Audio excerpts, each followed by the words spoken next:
Thank you. The final item of business this evening is a members' business debate on motion 14602 in the name of Michael Matheson on powering futures, putting young people at the heart, heart of the energy transition. This debate will be concluded without any questions being put. I would invite those members who are seeking to speak in the debate to please press the request to speak buttons, and I call on Michael Matheson to open the debate. Up to 7 minutes, please.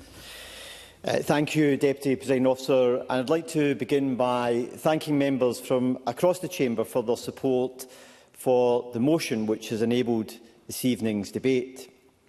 I'd also like to take this opportunity to welcome Jennifer Tipney and Anna Bell from Powering Futures, along with students and teachers from St Kentigern's Academy in Blackburn, Craig Royston High School in Edinburgh, and also from Dollar Academy, all of whom have been a part of the Powering Futures Challenge programme, which I will come on to discuss throughout the course of my contribution. Presiding Officer, Scotland faces, along with the world, a crucial time in our history as we face the twin challenges of the climate crisis along with the devastation we are now facing with greater nature loss. The sustainability of every sector within our economy is rightly under intense scrutiny to act on the role that they can play in helping to address this twin crises. As we progress our transition to becoming a net zero nation, we will need to innovate and to collaborate to deliver the change that will be necessary right across every aspect of our society in order to do so in a way that delivers a just and fair transition for everyone. The future is very much in our hands, and it is within our interests and in the interests of future generations that we exhaust all avenues in our ambition to achieve sustainability for everyone. To deliver a just transition and a fair transition, we will need to empower and enable our future workforce to ensure we have the skill sets needed to meet the challenge. Key to that is supporting young people to develop their skills and confidence in preparation for the world of work, while also encouraging them to question and to challenge businesses and industries to be prepared as best they can be for a carbon-neutral economy. And this is core to the role and purpose of Powering Futures, based in Falkirk, in my constituency. Founded back in 2020 by David Reid and Jennifer Tipney as Fuel Change, it initially received some government support in order to help the programme develop. It has a focus on helping Scotland achieve our climate ambitions by engaging our young people and our employers in the debate and in encouraging the skills needed to meet the climate change challenge we face.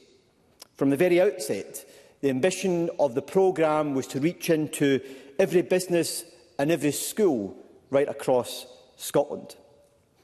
Powering Futures was set up as a social enterprise to give our 16 to 24-year-olds a meaningful voice in tackling the climate crisis. And over the course of the last four years, it has gone from strength to strength, from calling on world leaders to motivate the millions of young people to make a real difference on climate change, to working with over 3,000 young people from over 100 schools across Scotland, while at the same time engaging with 150 businesses and volunteers who are now partnered with schools and engaging with them on a regular period in delivering the Powering Futures programme. However, one of the unique natures of this particular programme is that there is also huge educational benefits to the work that Powering Futures carries out. The Powering Futures Challenge programme enables learners to develop the critical meta skills that employers are looking for in their future workforce, ensuring that learners will be able to enter and to excel in and support their businesses to positively impact on their business and helping them to adapt to the opportunities that moving to a net zero society will bring. On the programme, you receive an SEQF Level 6 qualification, which is equivalent to a hire, with teams of 4 to 6 young people taking on real-life sustainability challenges set by the sponsoring businesses. Teams then work through the challenge to develop a solution and then to present this back to a panel of industry judges to provide feedback. The programme, and I saw this firsthand, is being delivered enthusiastically by classroom teachers from a variety of subject area backgrounds who are fully supported by the Powering Futures team in Falkirk, the wider community, and also through practical, continued, lifelong professional learning sessions, and also providing teachers with access to high-quality learning resources to help to allow them to continue to support their students. And at the end of it all, those who have taken part receive an SEQF Level 6 qualification and undoubtedly benefit from their exposure to future industries and also potential employers in the challenges which they will face. Fundamentally, Presiding Officer, they leave the course having enhanced their skills and abilities, enabling them to access the future world of work with these opportunities. Colleagues, Presiding Officer, across the Chamber, I would certainly wish to encourage to get in touch with the team at Powering Futures to see this work first-hand within their own respective areas, and I know that members across the Chamber already have done so. I can say with certainty that the work they are doing is putting the voice of our young people at the very heart of our energy transition, in helping to clear that path to a better and a more sustainable future for us all, and I'm sure colleagues across the Chamber will want to wish our young people taking part in the programme well as we continue on our journey to becoming a net zero nation. Thank you, Mr Matheson. I now call Jackie Dunbar to be followed by Maurice Golden. Mr Dunbar. Thank you, Presiding Officer.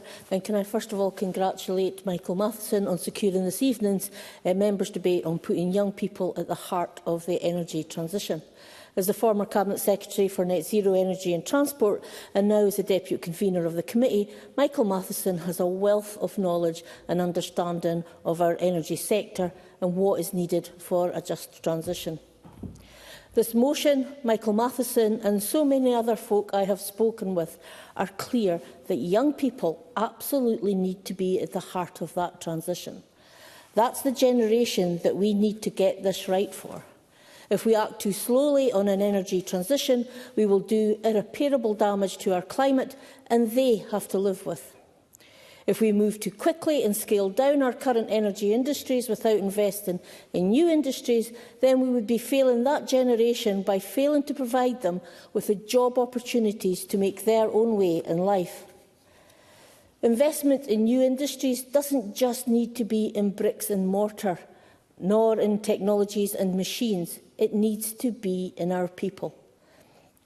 To borrow a phrase from Jimmy Reid, the untapped resources of the North Sea are as nothing compared to the untapped resources of our people. That's why it is such a pleasure that today's members' business has given us a chance to talk about fantastic initiatives like Powering Futures. Initiatives that are investing in our young people and giving them the skills they need for Scotland's energy transition. And it's particularly pleasing to know that 2 schools in Aberdeen are also Powering Futures schools. As members will know, not least because I just keep saying it, Aberdeen is the future net zero capital of the world. So it may come as no surprise that the North East has a similar scheme of its own, Girls in Energy, which I think complements the Powering Future scheme exceptionally well. Girls in Energy is a year-long engineering course for 14 to 17-year-old secondary school students, sponsored by Shell and delivered in partnership with the North East Scotland College and Fife College, to encourage young women to engage in the STEM subjects and to consider a career in the global energy sector. Last week, I had the pleasure to visit the Girls in Energy conference at the P&J Live in my Aberdeen Donside constituency, where I got to meet the members of Team Phoenix, the 5 students who thoroughly impressed me with their elevator pitch. Elizabeth Oganlega from St Machar Academy, Casey Smith from Mintlaw Academy, Isla Walker from Ellen Academy, Tilly Drunsfield from Peterhead Academy and Sophie Charleston from Banff Academy. Team Phoenix had recognised that carbon emissions from air travel needed to come down in our journey to net zero, but also recognised the importance of aviation in connecting us to others. So they set out their ideas to make flying more environmentally friendly. I think they were going to go along with the line, you can't change the world if you can't connect to it. And while I didn't get the chance to meet any of the other teams, I was still quite certain that Team Phoenix's pitch was going to be the winning one. And I was almost proven right. When I spoke to Audrey Nicholl later, who was one of the dragons for the day, she told me that Team Phoenix had made the top 5 and that they had a very impressive pitch, and it was very close and a difficult decision to pick the overall winners. Presiding Officer, I'd like to offer my congratulations again to Michael Matheson in securing this evening's debate. I'm pleased to hear of the many ways that young folk are being put at the heart of the energy transition. And with the likes of Elizabeth, Casey, Isla, Tilly and Sophie at the heart, the energy industry has a bright future ahead of it. Thank you. Thank you, Mr Barrett. I now call Maurice Golden to be followed by Pam Duncan-Glancy. Mr Golden. Thank you, Deputy Presiding Officer. Let me thank Michael Matheson for securing this debate, and I'll begin my comments with Powering Futures. The motion speaks about their role in bridging the crucial gap between education and business, and about their work equipping young people with the skills, experience and confidence they need in their future careers. It's an inspired approach, taking real-world sustainability issues that businesses are grappling with and giving young people the opportunity to come up with solutions. In doing so, they are gaining direct experience of how industry works and of the sorts of challenges that must be overcome to secure the net zero transition. And the success of that transition heavily depends on having a workforce with the right skill set to make it happen. We have already seen what happens when it's not the case. The Scottish Government admitting to me that peatland restoration efforts are being hampered because of a skills shortage. So, it's encouraging to hear that Powering Futures programme helping to train a generation in the skills and approaches needed to build a circular economy, with their programme registered in more than 100 secondary schools across Scotland. It's also great to see them working with Tayside businesses through the Tayside Circular Economy Challenge. Powering Futures have partnered with Zero Waste Scotland to deliver training to young people, allowing them to deliver sustainable solutions for their employers that both advance net zero and secure better results for the economy and the company. And if I look at the issues they're focused on in Tayside, it's exactly the sort of work I've been urging the Scottish Government to take more seriously, such as on supply chains, procurement and end-of-life product management. Those issues are obviously relevant to the energy transition. Just one example being oil and gas infrastructure, where better reuse and higher value recycling could boost the asset value of steel, valves and tanks by as much as 25%, or where repurposed pipeline can be worth 5 times as much in construction. But giving our young people the right skills is only half the battle. We need to ensure there are jobs for them in Scotland, or in the global jobs market, somewhere else will benefit from their talent. My concern is that not enough is being done to ensure that happens. Back in 2010, a report from Scottish Enterprise and Scottish Renewables estimated there could be 28,000 offshore wind jobs by 2020. But the Fraser of Allenster Institute points out there were just over 15,000 by 2021. That's a very sizable shortfall. Yes, there has been progress.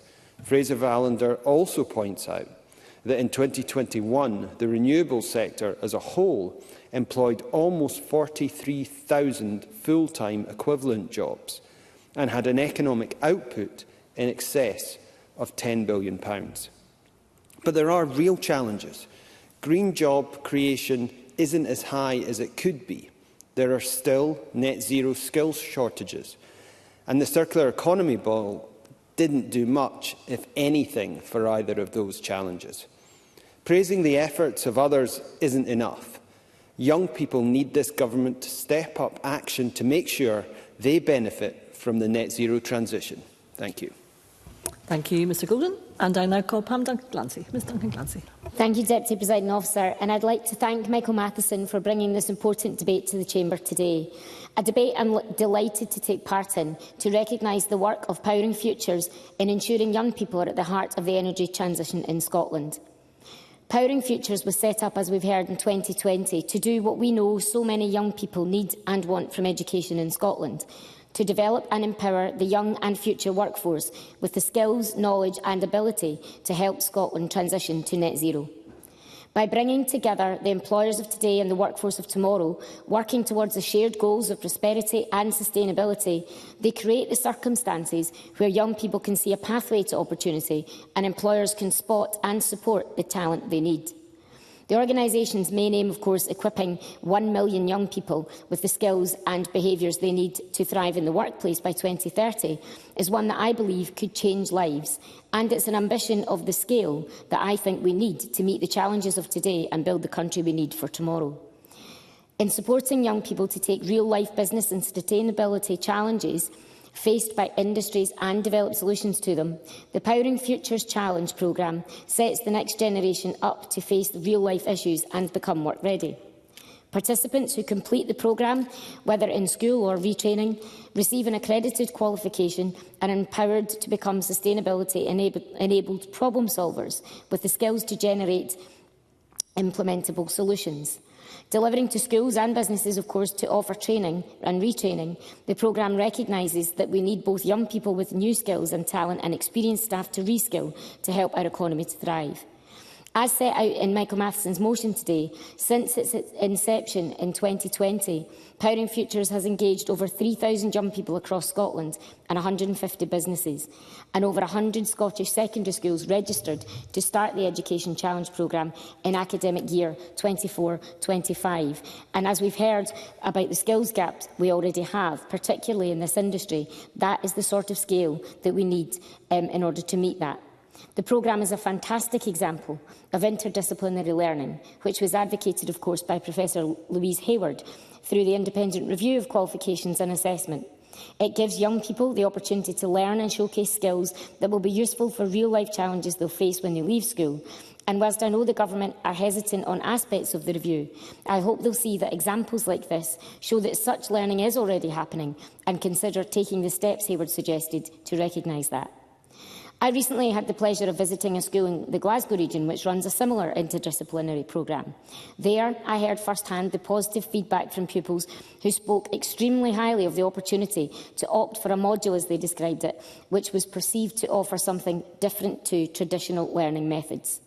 And Powering Futures is an example of this. I note that the Scottish Government is funding a programme from Dollar Academy, and I'd suggest to the Minister today that he note the success of Powering Futures Challenge programme, which currently doesn't receive government funding and is currently being undertaken in almost one-third of secondary schools in Scotland, and consider supporting that too. Presiding Officer, the rate of uptake in the Powering Futures Challenge programme demonstrates the value of this kind of provision. Professor Ken Muir, author of Putting Learners at the Centre report, commissioned by the Scottish Government, has been involved in assessing students' presentations as part of the Challenge programme. He's had the chance to speak to students and teachers involved and reports universal praise for the quality of the programme from staff, particularly in terms of the excellent resources, videos and support available. He also noted positive feedback from students, with one comment in particular sticking in his mind saying, "This is a different kind of learning and I really enjoyed it." I also understand the Powering Futures team have recently been to Dublin and have plans to pilot their Challenge programme elsewhere, which confirms the value that others see in the programme too. Presiding Officer, in closing, young people must have the opportunities to flourish and to succeed. Powering Futures can help them do that. As many young people as possible should be able to benefit from learning like this, and I hope that today's debate offers food for thought for the Government and that they might, as a result, give more consideration to opportunities for shared provision and more flexible timetabling in schools to make this happen so that more young people can access it and spread the opportunity it brings. Thank you, Presiding Officer. Thank you, Ms Duncan-Glancy. And I now call on Minister Graham Day to respond to the debate. Around 7 minutes, please, Minister. Thank you, Presiding Officer. Many thanks. I'd like, as others have done, to extend my thanks to Michael Matheson for bringing this debate to the Chamber and to members for their contributions. Can I also say in passing how good it is to see Mercedes Villalba back in the Chamber. As we've heard today, Powering Futures is playing an important, increasingly important role in connecting schools and businesses to prepare young people for sustainable careers. Its Schools Challenge programme supports young people to develop crucial skills for the workplace, as well as further develop their knowledge of the sustainability sector. I understand from Education Scotland that more than 100 secondary schools across the country are now either participating in or signed up to the Powering Future Schools Challenge programme. The growth of this programme in schools since 2020 is certainly to be welcomed, as indeed is the presence in the gallery of a number of the participants. Indeed, I note from my own constituency of Angus South that Carnoustie High School is taking part in the programme and that Montefieth High School is preparing to join next academic year. One of the strengths of the programme, I think, is the sustainability challenge which young people are presented with are real-world problems brought forward by business partners. Young people are tasked to develop solutions and present their findings, giving them a real insight into green jobs. To realise our climate change ambitions, we need to ensure our young people have the knowledge and skills to access the increasing number of green jobs. New research published just last week by PwC indicated that Scotland is poised to reap the rewards of leading the just transition to net zero. And it's vital our young people are furnished with the knowledge and the understanding required to seize the opportunities this presents. Now, our children and young people recognise the importance of climate and social justice for their future life and work in the 21st century. Pupils want these themes to be a real and meaningful part of their learning experiences. And that's why I'm proud that Scotland was one of the very first nations to embed learning for sustainability as an entitlement in the curriculum for all learners. Through the curriculum improvement cycle, which is currently underway, there's an opportunity to ensure that learning for sustainability is properly embedded across an updated, forward-looking curriculum. The Scottish Government is also working closely with a wide range of partners to implement the Learning for Sustainability Action Plan, which includes the Target 2030 ambition for every 3 to 18 education setting to become a sustainable setting by 2030. The Chamber will also be aware that our National Strategy for Economic Transformation sets out our aim to establish Scotland as one of the best countries to start and grow a business. Now, today's young people are our entrepreneurs of the future. This includes working with partners to nurture and develop entrepreneurial mindsets within education and beyond. I'm confident that Powering Futures will have a key role to play in this work and help develop the meta skills amongst participants that Michael Matheson highlighted. This financial year, the Scottish Government is providing £250,000 of funding to Powering Futures through the Entrepreneurial Education Pathways Fund. The funding will enable Powering Futures to further develop and enhance the programme and qualification on offer by being more explicit around entrepreneurial understanding and attributes.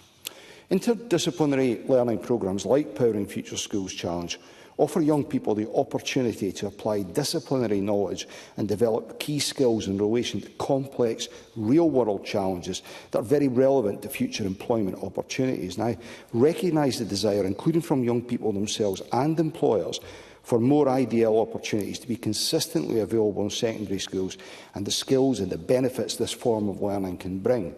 So, in response to the independent review of qualifications and assessment, the Government is committed to undertaking more work to support a high-quality and more equitable IDL offer in secondary schools, with Powering Future specifically mentioned in that response as an example of effective practice. Now, to achieve this, a refreshed National IDL Working Group chaired by a senior secondary school teacher will bring together all the key voices already working in this space. The Government, in partnership with Education Scotland colleagues and ADES and other delivery partners, look forward to working with organisations like Powering Futures in taking this important work forward. Presiding Officer, this debate has shone a light on the huge opportunities for our young people to be at the heart of our energy transition. And we've heard today programmes like Powering Futures and indeed Girls in Energy are inspiring the next generation to do just that, while transforming how business engages with the next generation of talent. It's inspiring to see this programme continue to evolve and grow since its inception in 2020. And I very much look forward to even more schools and businesses becoming part of the programme going forward, including in my own constituency, because the benefits for young people involved, business and the country's transition to net zero are evident. Presiding Officer. Thank you, Minister. That concludes the debate, and I close this meeting.